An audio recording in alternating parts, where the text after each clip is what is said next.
The call came just after midnight. A blocked number. A voice I prayed I'd never hear again. "Emma, you can't hide from me." My breath froze before my mind could react. For a year, I'd rebuilt my life piece by fragile piece. New city. New job. New locks on every door. But the past has sharp claws, and his found me again. Ethan Monroe, the man who raised me, the man who owned every fear I had. I thought leaving would end everything. I thought silence would be safety. I was wrong. His shadow still knew my name. And the nightmare I escaped was already reaching for me again. I grew up thinking adulthood would save me. I believed turning 18 would unlock a door no one could close again. But freedom doesn't arrive when fear still owns you. And Ethan Monroe made sure fear stayed in my bloodstream. When I moved out, I thought I had escaped him. My first paycheck felt like oxygen after years of suffocation. But the calls from my mother started immediately. Soft at first. Apologetic. "Emma, we're short on bills." "Emma, your stepfather needs help with the mortgage." "Emma, you know family takes care of each other." I told myself it was temporary. Just until they got back on their feet. But they never did. And the requests turned into demands. Then into expectations. Every time I hesitated, Ethan stepped in. He didn't yell. He didn't threaten. He used disappointment like a weapon sharpened over decades. "You should be grateful I raised you. You owe this family more than money. You think you're better than us now." I learned early that arguing only extended the suffering. So I paid. And paid. And paid. Rent. Credit cards. Repairs for things I never broke. Debts I never created. Until my own bank account looked like theirs. Meanwhile, my half-brother Noah lived like a prince. New phone every year. Trips with friends. College tuition fully covered. And every time I asked why, Ethan looked at me like the question was an insult. "He's still a child. He needs support. You're the responsible one." Responsible. That word felt like a leash around my neck. I tried to date. I tried to make friends. But Ethan slipped into every part of my life like smoke. He called during dinners. He showed up unannounced at my apartment. He told anyone who'd listen that I was unstable, ungrateful, difficult. He made sure no one stayed long enough to learn the truth. The worst part wasn't the money. It was the guilt he planted so deep I mistook it for loyalty. I kept believing I could fix things. That if I worked harder, earned more, tried better, he would finally treat me like a daughter. But Ethan didn't want a daughter. He wanted control. Control disguised as obligation. Control wrapped in the illusion of family. I remember one night staring at my bank app, realizing half my income had disappeared again. I felt numb, like someone had scooped out my insides and replaced them with static. I wanted to scream, but screaming didn't change anything. It never did. I told myself adulthood meant choices. But in those years, every choice still belonged to him. Every step forward dragged a chain from behind. Every moment of peace came with a new cost. I wasn't living. I was working to keep Ethan's world spinning. And somewhere along the way, I forgot my own world ever existed. The truth is simple. I didn't escape my childhood. I just learned to survive it in a different zip code. The night everything snapped began like any other forced family dinner. My mother begged me to come. Ethan insisted it would be a chance to reset. I knew better, but guilt still dragged me to that table. The moment I walked in, I felt the air tighten. Ethan smiled too wide. My mother avoided eye contact. Noah kept glancing at a folder sitting by Ethan's elbow. We ate in silence until Ethan pushed his chair back. He placed the folder in front of me like it was a gift. "Sign these," he said, voice calm enough to terrify me. It's just a small financial formality. I opened the folder. My hands trembled before my mind understood why. Contracts, loans, liabilities tied to my name. Pages filled with numbers I'd never seen and addresses I'd never lived at. I looked up, heart pounding. I'm not signing this. Something flickered in Ethan's eyes. Not anger. Ownership. A silent reminder that in his mind, I wasn't a person. I was an asset refusing to cooperate. My mother whispered, "Emma, don't make this difficult." But her voice wasn't hers. It was fear speaking through her. Fear of him. Fear of losing whatever fragile stability she thought he provided. Ethan leaned closer. Be reasonable. You're helping the family.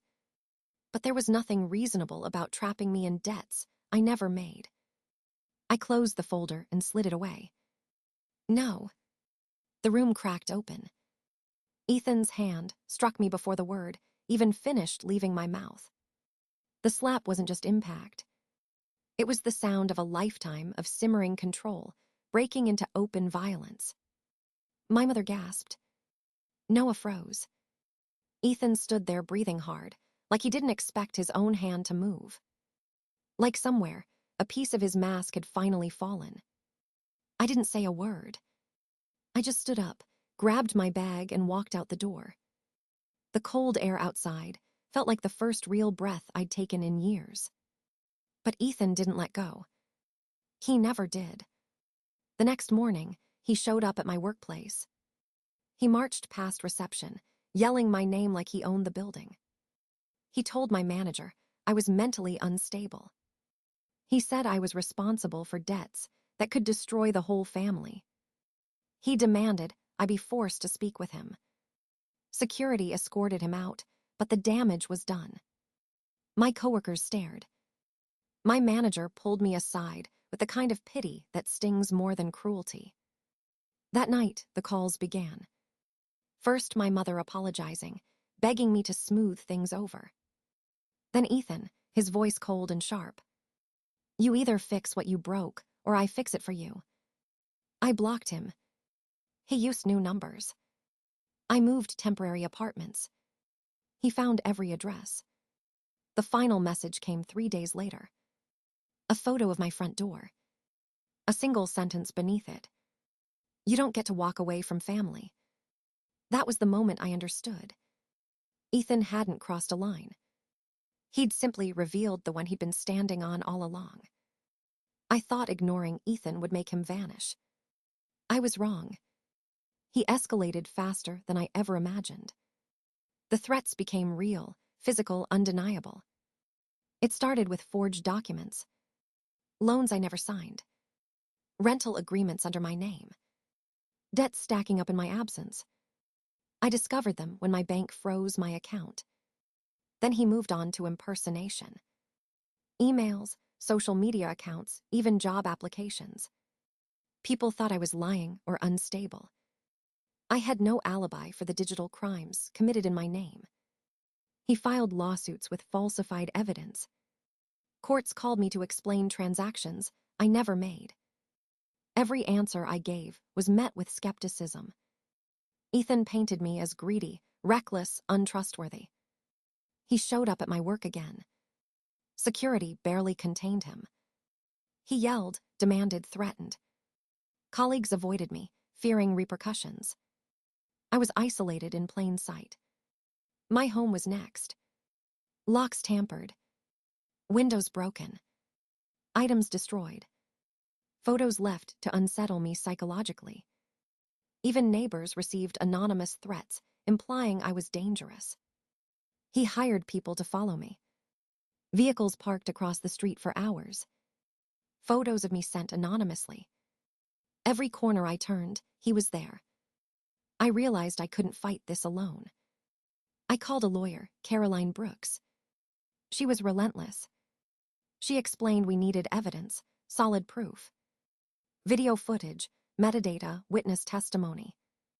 Every fake signature documented. Every phone call recorded. We started collecting. Emails, timestamps, security camera footage, photos of break-ins, records of false filings. Every small act became a thread in a larger pattern. The truth emerged slowly but clearly. Ethan wasn't just targeting me. He had a system. Other women, other family members caught in his schemes. Multiple rental companies, multiple fraudulent loans. This was beyond personal abuse. This was organized crime. I felt fear, yes, but also determination. For the first time, I could see a path forward. Each piece of evidence was a weapon. Each document a shield. Ethan continued, unaware we were preparing for him. He assumed I would break. He assumed silence would protect him. But I learned to speak carefully, to move quietly but decisively. Every step was calculated. We traced his digital fingerprints, matched them to physical threats, built a timeline so precise, no one could deny it. He thought power meant control. He underestimated the consequences of exposure. Every forged signature, every threat, every break-in. It was all being logged, all being documented. And when the time came, nothing would save him from the law. The battle had changed. It was no longer personal. It was evidence versus deception. Truth versus manipulation. And for the first time, I could feel hope. The nightmare was still alive, but I was no longer trapped inside it. The first real shift happened inside a conference room that didn't belong to me. Caroline spread documents across the table. Security reports, rental records, forged applications. She tapped her pen against one page. This isn't isolated. He's been doing this for years. I felt the floor tilt. Years. Not months. Not just to me, but to others. Caroline contacted a property management firm tied to one of the forged leases. They called back within an hour. Their voice shook. They had seen Ethan's name before. Not once. Not twice. 6 times. Different properties. Different victims. Same patterns. Suddenly, my case wasn't just a messy family dispute. It was fraud. Identity theft. Criminal impersonation on a scale I had never imagined. The company's legal department opened their archives. We cross-checked signatures. The handwriting matched. The forged IDs matched. The addresses overlapped with my old records. Caroline exhaled slowly. This is federal territory now.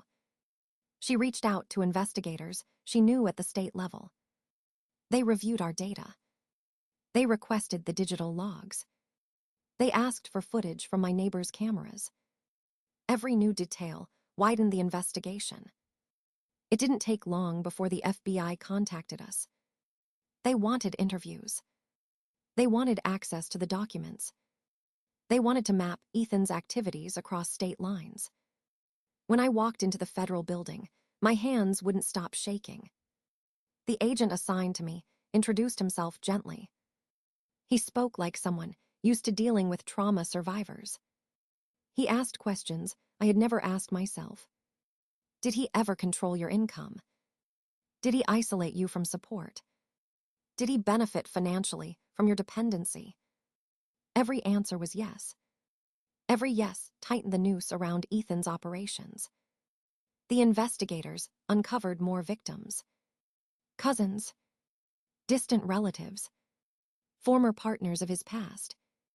Women who vanished from family gatherings because they had been drained dry. Some had filed complaints years ago. Some had tried to leave. Some had been threatened into silence. Their stories aligned with mine, like pieces of a broken mirror. Caroline compiled everything into a master file. Dates, addresses, loan numbers, forged contracts. A timeline so clean it was impossible to question. The FBI agents exchanged looks when they saw it. This qualifies under RICO, one said. A word I had only heard in movies. A word reserved for organized crime networks. Not for a man who once carved pumpkins with me. But this wasn't about pumpkins.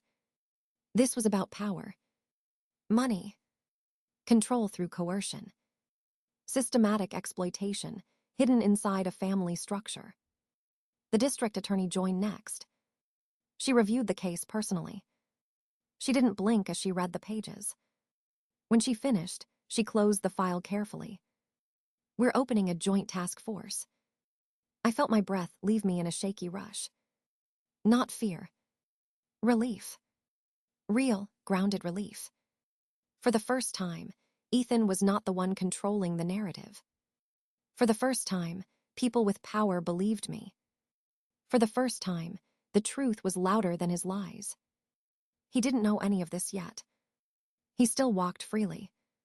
Still threatened me. Still assumed I was alone. But a storm was gathering behind him.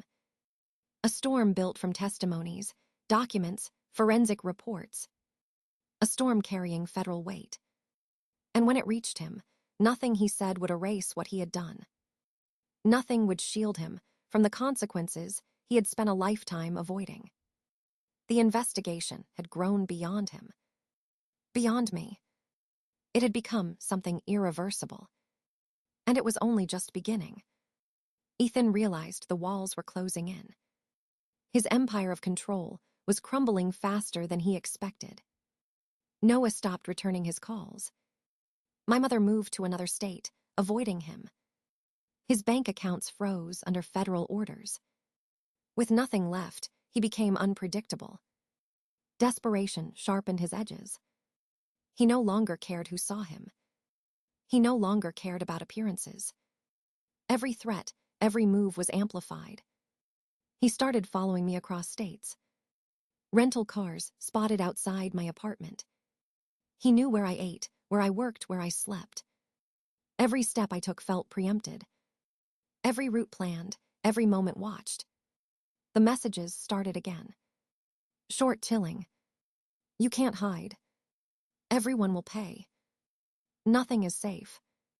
They piled into my inbox, my phone, my voicemail. Each one a reminder that his reach was still long. He hired people to intimidate my neighbors. Someone climbed the fence next door. No one was hurt. But the message was clear. He could touch my life indirectly. He could make fear bleed into every corner. I kept a log. Every car. Every message. Every stranger watching from a distance. I documented, cataloged, recorded. Caroline worked tirelessly alongside me. We compiled it all for the FBI. Each piece of evidence strengthened our case. Each threat became a measurable act of criminal intent. It was no longer just harassment. It was a paper trail leading straight to federal charges. Ethan didn't know the depth of our preparation. He still believed he was untouchable. Still believed he could bend reality to his will. Every act of violence, every intimidation, every forged signature, recorded. Every ally, every victim ready to testify. I learned to move strategically. Every meeting in public. Every call recorded. Every friend briefed. Every exit planned. I could no longer trust anyone completely, not even family. The FBI started tailing him, tracking his movements, monitoring his communications. Every step he took fed into a growing dossier. His network of threats, contacts, and scams was finally visible in full. The web he thought invisible was fully mapped. Even with all this, fear never fully left me. But it shifted. It became actionable, focused. I could anticipate him, counter him, and survive. He reached out to me one last time. Via text, from an unknown number. I will get what's mine. It felt like a confession, a warning, and a plea all at once. I didn't respond. I didn't flinch. I handed every trace of him over to the FBI. The threats, the stalkers, the hired intruders, the messages. Every detail was cataloged, time-stamped, verified. I realized then that I wasn't just defending myself. I was dismantling him completely. He had lost control, completely and utterly. And the closer he came to me in desperation, the closer he walked into a trap. One built on law, evidence, and the determination of every victim he had ever touched. For the first time in my life, I felt the tide turning. The nightmare was still alive, but I was no longer the hunted. I had become the force it could not escape. The courtroom felt colder than I expected. Not hostile, not comforting, just cold in a way that made truth feel heavier. Federal trials always felt distant on television. But this one carried my name, my evidence, my survival. Ethan sat at the defense table. Thinner, hollow-eyed, still trying to look in control. But his hands betrayed him, tapping nervously against the polished wood. He scanned the room as if searching for allies. There were none. The prosecutors began with documents. Stacks of them. Forged leases, fake applications, manipulated signatures. They laid them out like a map of his crimes. Each page was a piece of the life he tried to steal from me.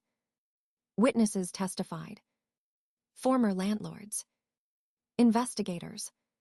Forensic analysts. Even relatives he had once silenced stepped forward. Their voices trembled, but their stories aligned perfectly. I listened to every detail. Some I already knew. Some I wished I had never heard. But each testimony strengthened the walls closing around him. Each revelation pulled another thread from the web of lies he'd woven for decades. When it was my turn, the room held its breath. I walked to the stand with legs that felt borrowed. The oath tasted bitter on my tongue. But I spoke clearly. I described the years of financial control, the manipulation, the forged documents, the stalking, the threats, the break-ins, every memory sharpened into evidence. Ethan stared at me the entire time. His expression never cracked, but his eyes burned with something primal. Not regret, not guilt, possession, as if he still believed I belonged to him. When the prosecutor asked how his actions affected my life, my voice shook. I told the truth anyway. That I lived in fear. That I questioned my sanity. That I lost relationships, jobs, and years of peace. That the damage didn't fade, it echoed. The courtroom remained silent. Even the judge seemed struck by the weight of it. During cross-examination, Ethan's lawyer tried to twist my words. Tried to paint me as dramatic, unstable, confused. But the evidence was ironclad.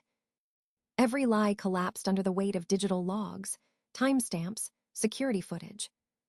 He had no room left to manipulate. Then something unexpected happened. Ethan requested to speak. The judge allowed it. He stood, hands trembling, voice rough. He didn't apologize. He didn't deny anything. Instead, he snarled, "She owes me everything. She was never meant to leave." The courtroom froze. It was a confession without remorse. The purest glimpse of who he truly was. The prosecutor didn't need to add anything after that. His own words sealed the case. The jury deliberated for only a few hours. When they returned, the verdict was unanimous. Guilty on all 17 counts. Racketeering. Fraud. Conspiracy. Forgery. Witness intimidation. Interstate threats. The judge sentenced him to 25 to 30 years. Ethan didn't look at me when the gavel fell. For the first time in my life, he looked small. Not powerful. Not terrifying. Just small. After the trial, Noah approached me. His voice cracked when he apologized. My mother sent a letter weeks later. She admitted her mistakes, her fear, her blindness. I didn't know how to respond yet. Healing doesn't follow a schedule.